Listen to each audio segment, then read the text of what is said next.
Kuyaye kuthiwa kuyahlekwa noma kufiwe bakithi. Kodwa ke ezinye zezinto hayi cha impela ziyahlekisa, zikuhlekisa noma ngabe kuthiwa ucashile uzihlalele sheke.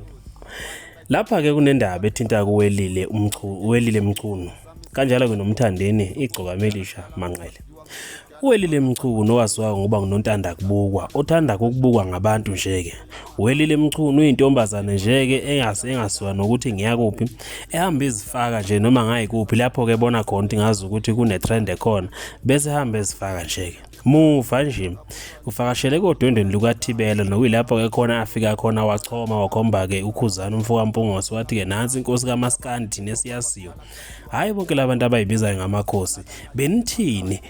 Ukusho lokho emva kokuthi bekade ke isizwe ke sonke besikade ke simsola ukhuzana ngokuthi akezokuphumelela odwendweni likamne wabo ukungithibela kweMpungose. Wathi kuma ngabe ke sevela ukhuzana seba khona wase kuwelile ke ethola ke ithambo lokugiya wathi ke nansi inkosi kaMaskandi nesiyasiyo enobuntu neyasisa kabantu. Yini le akusiye yini ukhuzana lo benikade ke nimbuza? Asikho ke lapho sikulolu daba lwakhe noMthandeni. Uwelile Mchunu usukela uMthandeni wagxeka ke ingoma kaMthandeni noma ho ethi akusiyoke ingoma ke lena ke fanele ukudlalwa futhi akusiyoke ingoma engaze ke lapha ke ithinte abantu abaningi noma ke beyincome ngoba ke yena njengowelile umntaka Mchunu abukho ubunandi abuswayo futhi ayikho nje ke nento ethene kule ngoma. Uwelile Mchunu uswakaleke engena ke inkundleni zokuxhumana ethi ucela uma kuyikuthi kuMthandeni ngempela ungumculi wempela umculi futhi kothandwa ucela ke beveza ingoma eyodwa lapho kuMthandeni ehamba khona ke yedwa engafeature umuntu kodwa ke seshaya million views ku YouTube noma ke kuma Spotify.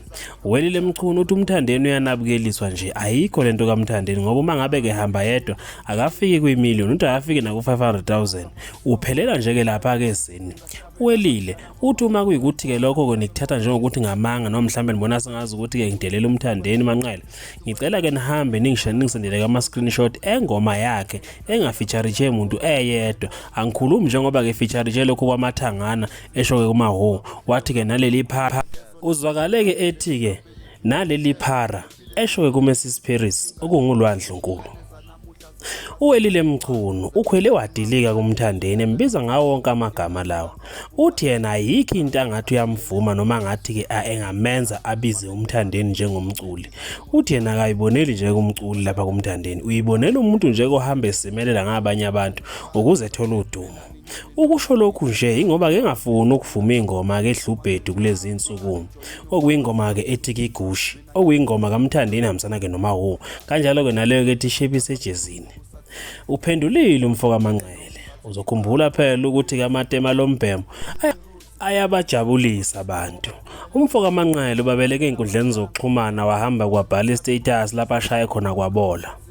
uMthandeni uhambe wayobhala ku Facebook wakhe wathi ke bese kuba nguWelile Mchunu onekiwe eqala phansi kobhoze ezinyaweni ize kuyophuma phezulu kentanyeni. Uthi kuwelile ke Mchunu unekiwe ongakazi uzulibona emhlabeni elembethe umzimba ke wakhe wonke.